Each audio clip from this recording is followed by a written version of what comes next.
My name's Doug. I am the son, grandson, and great-great-grandchildren of many citizen soldiers in the United States. Our history goes back to the Revolutionary War, where one of our cousins and my aunt has discovered 44 members who served in the Revolutionary War. We lived in eastern Pennsylvania, where the British armies and the American armies marched up and down. So there are lots of us who have ancestors who worked for 3 months at a time in the militia. I have an ancestor in the Civil War, a gentleman in the 1st Pennsylvania Infantry who was captured in the Battle of the Wilderness and was unfortunately sent to the world's worst Confederate prison in Andersonville and perished there. I have a grandfather who served in World War I, and World War II. My father served in the Navy and came back with a lung full of shrapnel from a Japanese kamikaze attack. His best friend, his brother, limped for the rest of his life as a result of a German bullet in Anzio. And we have just been citizen soldiers. When the wars came, we served.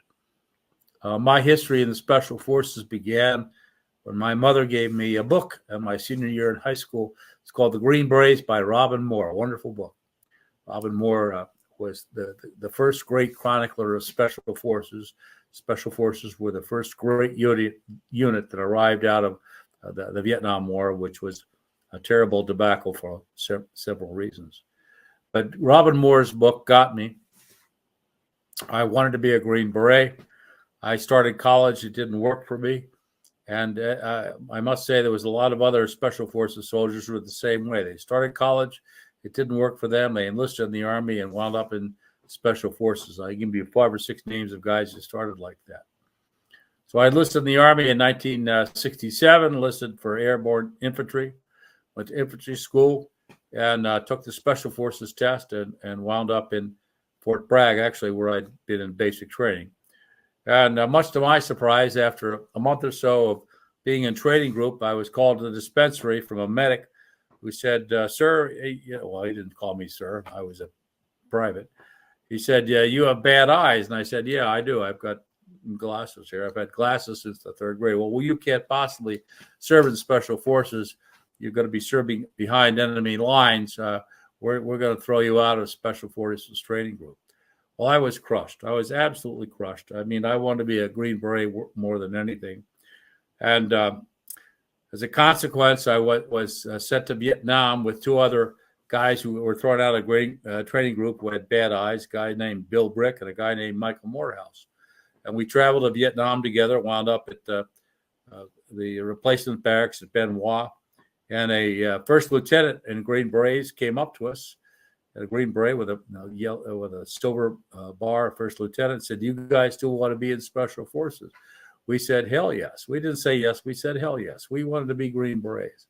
So we were taken back into Special Forces, but we were sent to MACV-SOG, which all of you folks who are watching this know about MACV-SOG. It was a super secret unit composed of Special Forces, Green Berets, running recon missions up and down what is now called the Ho Chi Minh Trail in North Vietnam, Laos, and Cambodia. We traveled in recon teams with 2 or 3 Americans, and the rest Indige, being either Hmong or other tribes of the Montagnards, Bru in my case, and traveled across the enemy lines without identification. We didn't have name tags that identified us as Americans. We didn't have dog tags. We had no insignia. But of course, I was then a 20-year-old blonde, probably 160 pounds, soaking wet. I didn't look anything like a Vietnamese, so I don't know how we were going to pass as something other than American soldiers. At any rate, we went from Benoit to Nha Trang. We got 3 weeks of combat orientation training, and I was sent to Phu Bai to join a team. I wasn't assigned to a team. I was assigned to the company-sized unit, and for a very brief period of time. And then I was assigned to My Loc. My Loc was the successor to the Khe Sanh forward operating base.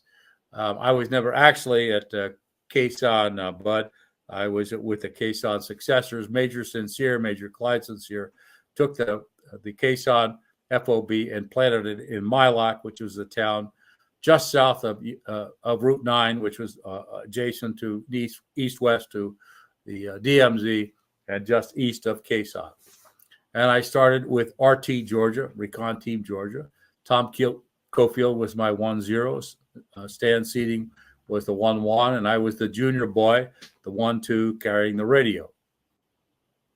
After a couple of weeks, I was asked to go, and this would be at the end of August 68. I went to Vietnam in July 68, did the training in the Trang, and was sent to Phu Bai to serve with the company-sized unit, the Hatchet Force, then to Mylock to serve with the Recon unit. So we're now at the end of August 68, and I was told to go to Saigon, to Da Nang for a promotion board. I'm a PFC at the time. And I went there on the 22nd of August, 1968.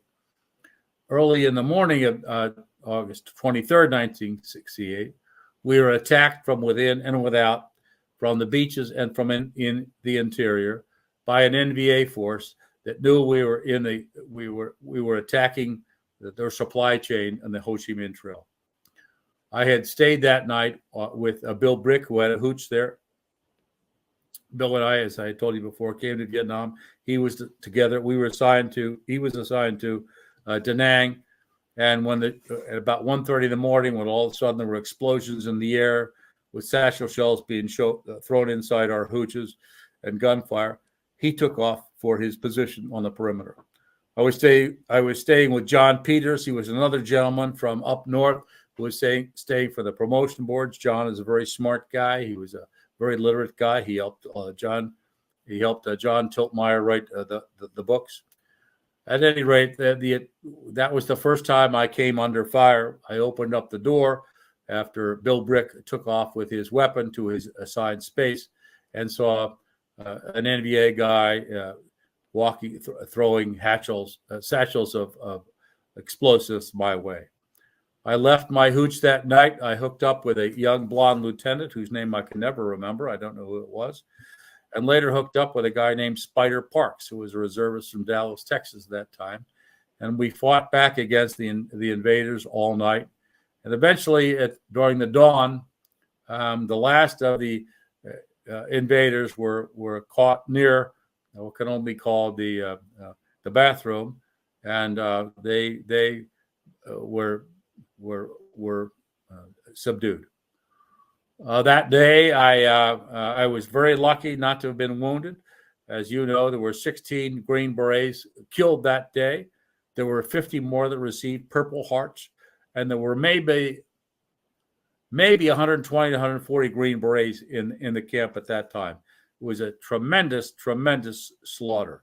And of course, because back then we operated under top secret laws, it never hit the newspaper, but it was the worst day of Special Forces of Green Beret losses in our history, even up until today. I helicoptered back to Mylock, reported to Major Sincere, and he debriefed me on the damage. The next day, I went out on my first mission with Recon Georgia with Tom Cofield as my leader and Stan Seating being my 1-1, and I was the 1-2 carrying the Prick 25. So I probably carried another 50 pounds on my body. Stan and Tom were wonderful people. They had treated me like a human being. We'd gone out on training missions together, and I was always very scared that people were going to find out I had not gone through Special Forces Training Group and received my SMOS, but they were great. On the fifth day of our mission in Laos, and I learned later that it was an AO that no team had survived more than a week.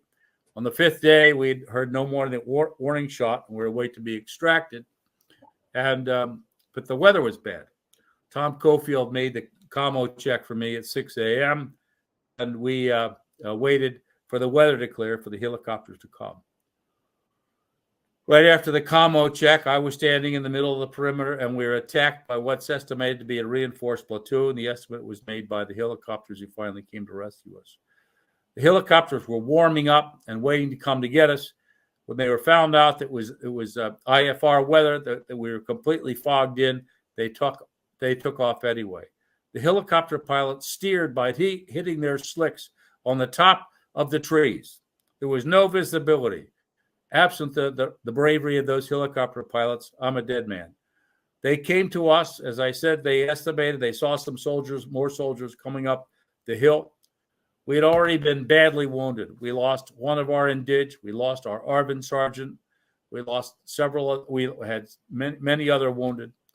And the helicopters with Chase, a medic from Mylock, Thompson, came, and I was able to help extricate the team. As a consequence of the wounds that we had to our indige was a really nice gentleman, and he had a hole through his shoulder that you could see through.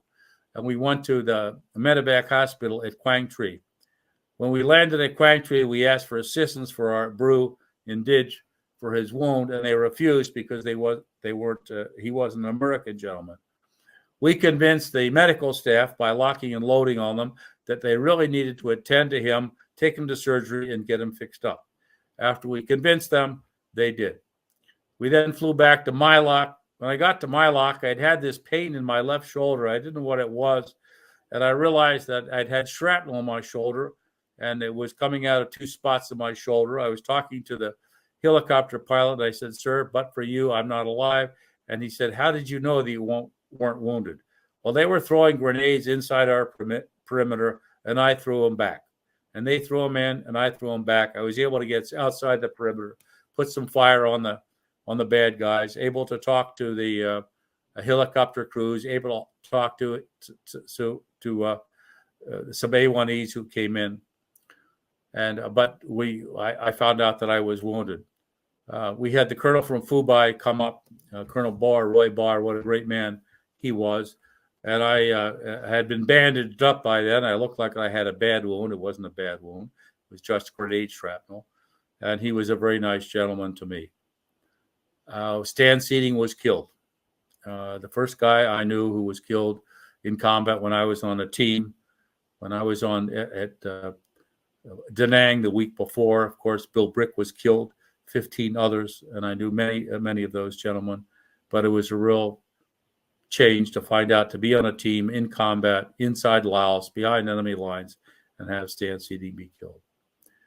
Afterwards, I found out later that there were some people that put us in for medals. There was a sergeant who wrote up a medal for me for a Silver Star. It was submitted, and they gave it to Stan Seating's family, which was the right thing to do. Stan passed away. He got a Silver Star. I received a Bronze Star and later received another Bronze Star later on.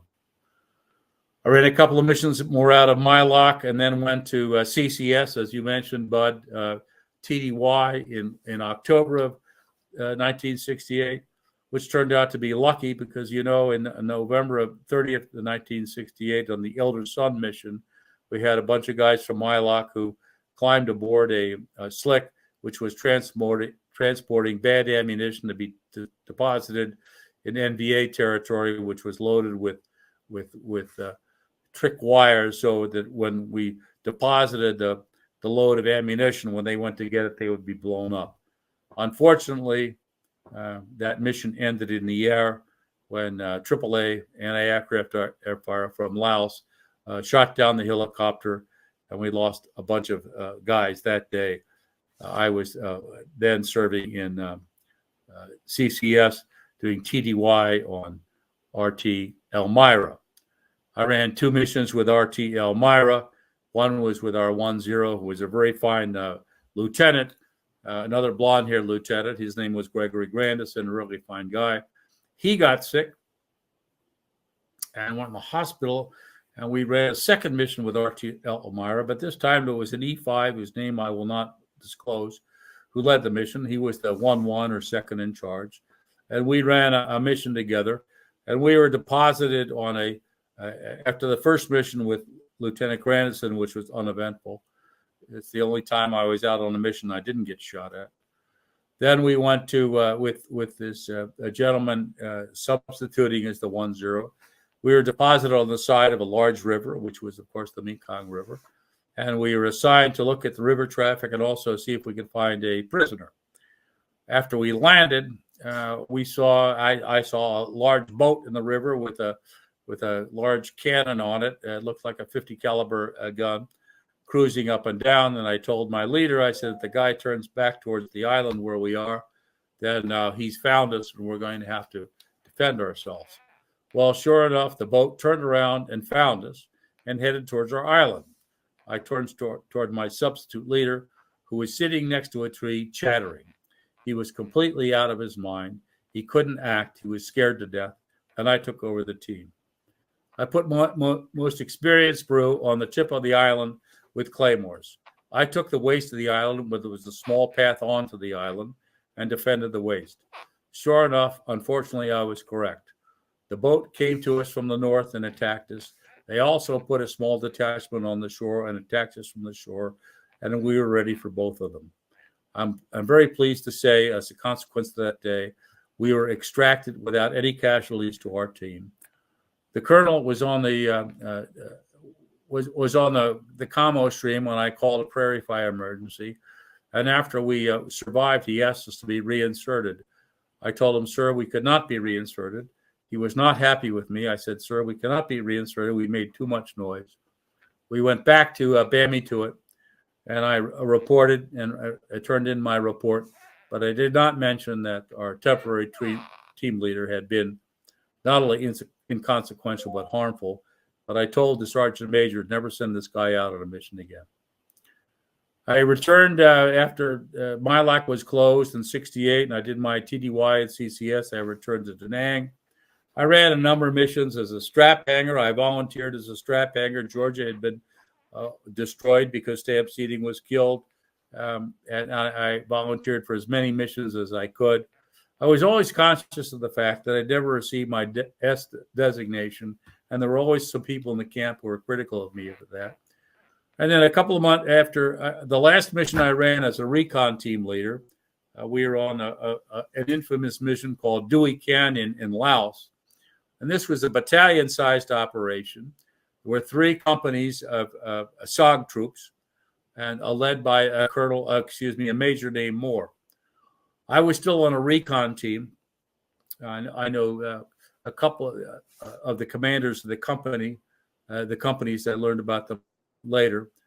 But we were walking on the west side of the Godshall Valley on the top of a ridge, looking for bad guys. And there were Marines on the Vietnam side. It was sort of a pincer motion to see if we could force these guys out. Kenny Boyd had a company. Mike Armstrong had a company. And I knew them both later and before. They're both really quality commanders. But I was running point, and we came up to a point on the top of a ridge, and we found a little cache of enemy supplies. It was a small cache, some rice, there was some uniforms, there were some combs, and we stopped there. As I said, I was running point, and Major Moore came up, and he said, Sergeant, and I was a sergeant by then, I want you to destroy this cache. And I said, sir, with all due respect, we've made too much noise as it is with 3 companies, battalion-sized operation. When we destroy this cache, we're going to make more noise. I was used to being a recon man. We didn't want to make any noise for a week. We didn't talk. We used hand signals. We didn't do anything to make any noise. And here's this major telling me to destroy this cache. Well, we did. I followed orders. It was my turn to be replaced on the point. I was replaced by another team. That team walked about 150 yards into a perfect L-shaped ambush, and they got wiped out by the NVA. The team commander at that time was an acquaintance of mine, and he was from Pennsylvania, sort of from the same part of Pennsylvania I was. It was a great tragedy. The commander, Major Moore, panicked. We stayed in place for 3 days. We dug foxholes every day. We got mortared at 7 o'clock in the morning. And after a couple of days, the engineers in our group took some C4, blew some trees down, and were able to take out some trees so it could create an LZ. We had some Marine helicopters come in and start to pick us up one late afternoon. I managed to get my team onto one of those helicopters. But when we got to a temporary LZ in Vietnam, one of our colonels, one of our full colonels was there. And we found out that Major Moore, who was the commander of this battalion-sized unit, had come out on the first helicopter, the commander. He had left his troops on the ground. We later learned that one of the Nung companies started to desert that night. It was a disaster. We got most of the troops out, went back to Da Nang. I saw Major Moore walking around the camp a couple days later, saluting and saying goodbye. I'm going back to home. I don't want to tell you where his home was. I don't want people trying to find him. But he was relieved of duty. I then joined Mike Armstrong with a hatchet force in Da Nang. Mike Armstrong is a wonderful guy. He helped the Brew learn English. He helped us learn the Brew language. He was a wonderful guy. He's been sending money back to the Brew ever since the late 60s. And I ran a couple of missions with him as first sergeant, which sounds like a big title, but I was the only other American. Mike was an officer and the commander. I was a sergeant, so they called me a first sergeant, but I was still only an E5. So I ran a couple of missions with him. We had a couple of missions where we were trying to snatch a prisoner. We were unsuccessful. And the last mission I was on with Mike, unfortunately, we had a helicopter crash come in to extract us, but we all survived. I was treated very well in Da Nang. When I left, the sergeant major and the colonel offered me my S designation on my MOS, which I turned down. They offered me an opportunity to go to OCS, which I turned down. I was very concerned with just going back to civilian life and getting my college degree, which I had screwed them up. So I was I was treated extremely well. Years later, I finished college, became a lawyer, married to a wonderful woman, had 2 great children. I got a call late in the afternoon on an August day, and this fellow said, "Is this Doug Godshall?" And I said, "Yes. Who is this?" I thought it was some salesman. "Well, this is Eldon. This is Eldon Bargewell."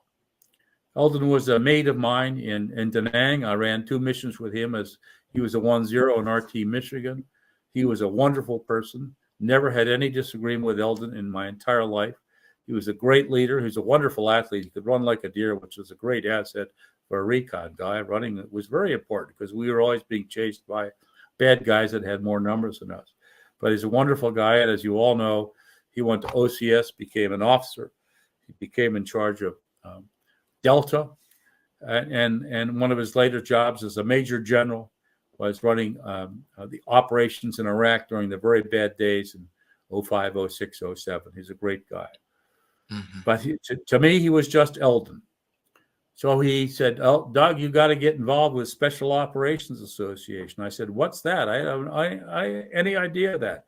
I tried to join the Special Forces Operations Association, but because I didn't have a designation in my MOS, they wouldn't take it. Well, there's lots of guys back then who didn't have an designation, and I was later admitted as a life member of the Special Forces Association. But I went out to Las Vegas to join Eldon. I was nominated by Eldon to be the Special Operations Association. There's no better nomination that anyone could have, and I was fully accepted. After a few years, Tiltmeyer, my good friend from Fubai and Da Nang, was president. He asked me to be on the board, and I so served on the board. A few years after that, Larry Trimble, one of the heroes of 23 August, October 68 at Da Nang, approached me. He said, "Doug, you're a veteran of 23 August 68. You've got to help us put on a program." So 50 years later, in 2018, we put on a program to honor the families of those who were slain on 23 August 68. Dan Thompson helped me greatly on that. Dan Thompson was the first lieutenant at Da Nang. And we did a program on exactly the 50th anniversary at the wall in Washington with our wives and many of the families. It was a very sad and very wonderful event at the same time. And then at SOAR, at our convention, we put on the same presentation for the families. We brought the families out to SOAR. Major General Eldon Bargewell and Sergeant Major Spider Park served as the honorary co-chair, and we honored the families. We had over 300 people at the breakfast, including 6 Medal of Honor winners. I spoke at Mike Taylor's funeral in Hawaii last year, and I started to tear up. I told my wife, I'm sorry, I always do this. And Chemo, excuse me, Chemo Wheeler was there, Sergeant Major and CIA operative, and he said, Doug, that means you have a heart. So I apologize. It's fine. No apologies needed, sir. I cheer up. So that's a short version. Happy Friday. Glad to talk with you, bud.